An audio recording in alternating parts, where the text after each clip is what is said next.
Good morning, writers. We're getting ready for another day of writing our fairy tales. I have been getting pictures and have been listening to some of you share your fairy tales with me of what you've written so far, and I am so excited. I want you to keep writing long and strong. I know how hard it is to have to do it at home by yourself without me there, without your classmates there. But you are all incredible writers, and you had worked so hard this entire year at becoming a better writer and a stronger writer. So I need for you, if you could do it for me, to put all you've got into it, even though sometimes you might not want to do it, even though it might be a little hard sometimes.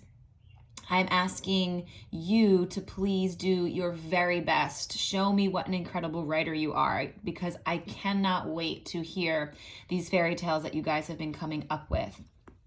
So today we're going to talk about how writers are also actors. Yesterday we talked about how writers are storytellers. So we're going to kind of continue with that, but take it a step farther and discuss and talk about how when an author writes a book, especially a fairy tale, they have to become an actor. They have to become the character so that they know what they're going to write the character's actions, what they're going to write about the character says. They have to become the character. So just like when we're reading and we step into our character's shoes to become the character, a writer has to do that as well, so they can figure out what they're going to do and what they're going to say and how they're going to act. So many fairy tales, like our fairy tale here, right? This author had to think about, if I were the wolf, what would I say? What would I do? How would I act? How would I feel? And then I have this story that we were reading yesterday of one of my second graders that wrote a fairy tale based on Cinderella. And I wanted to read a little bit of it with you to show you how they stepped into the character of Cindermel to figure out what they wanted Cindermel to do. How do they want Cindermel to act? And also how to step into the character's shoes that are the brothers, not just the main character. So I'm going to read the page where we left off yesterday and continue a few more pages. And I'm going to point out how this author, which is also a second grader, how they really tried to become the character and act as if they were the character before they wrote the words down on the page. She heard a noise. So Cindermel went to open the door. It was the mailman. "Delivery for Cindermel? Delivery for Cindermel," the delivery man shouted. The delivery man handed Cindermel the envelope. Just as Cindermel closed the door and was about to open the envelope, John snatched the envelope from Cindermel and quickly opened it. And it gave Cindermel a big paper cut. "It's an invitation to the Royal Prince's parade," shouted John. "It's today." "Well, we better get dressed, boys," shouted the stepfather. What about me?" asked Cindermel nervously. "You?" laughed Jimmy. "First of all, you don't have a thing to wear, and second of all, you smell like my old grandmother's horses in 1949, joked John. So they all made Cindermel help them get dressed for the parade. "Cindermel, help me tie my tie." Right, so this second grader has done an incredible job at thinking about what their characters are going to say to each other. Right? How are their characters going to say it? I mean, look how she said, Cindermel nervously, laughed Jimmy, joked John. So as she was writing this, as she was planning to write this page, before she put the pencil to the paper, she thought to herself, what are these characters going to say? What are these characters going to do? And she had to imagine as if she were Cindermel, as if she were John, as if she were Jimmy. She had to act it out. And when you become an actor and you can act out what you think your character would say or do, it helps you make your writing that much better. And it helps your reader stay more interested in your writing and more eager to turn to the next page. All right, let's see what happens, because I want to see what the next page says. "Cindermel, help me button my shirt," demanded John and Jimmy. When their evil stepfather and evil stepbrothers left, Cindermel felt upset.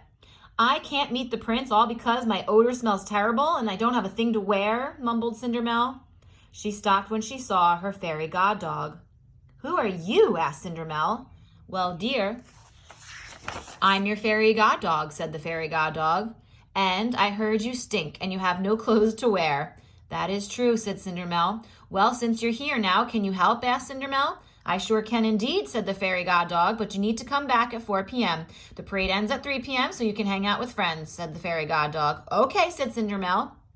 Okay, so again, as we read these last 2 pages, this author had to become the actor, had to become Cindermel, had to become the fairy god dog and the brothers so that she could get a better idea of what their characters were going to say and what the characters were going to do.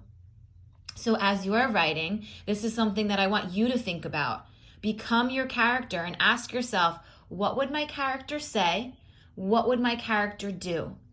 I'm going to show you what I've been working on because I was practicing this myself this morning, and I have my story here that I've been writing. So I'm going to read for you what I have so far. It's always a good idea, and I know you guys do an awesome job at this. I remember from when we were together in class, so many of you would always go back and reread what you wrote to help remind you where you are and to see where you wanted to go. Right? It helps make sure that your story makes sense by always going back and rereading. So we're going to do that with mine as well. Once upon a time, there were 3 very curious little fish. They lived in the deepest part of the Atlantic Ocean. One day, they decided it was time to go off and explore past the little place they had always called home. They packed their shell sacks and seaweed packs. Each one kissed Mama Fish goodbye, telling her they loved her.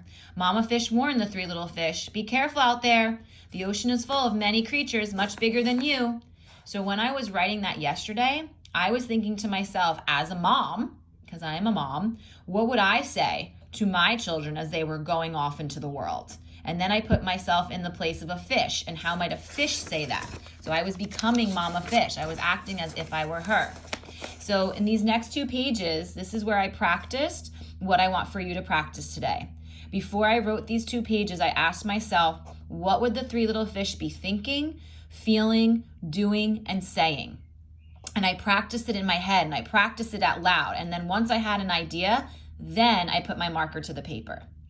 The 3 little fish promised their mama they would be careful and not to talk to anyone with sharp teeth. They flipped their fins goodbye and swam away. The 3 little fish looked at each other and smiled.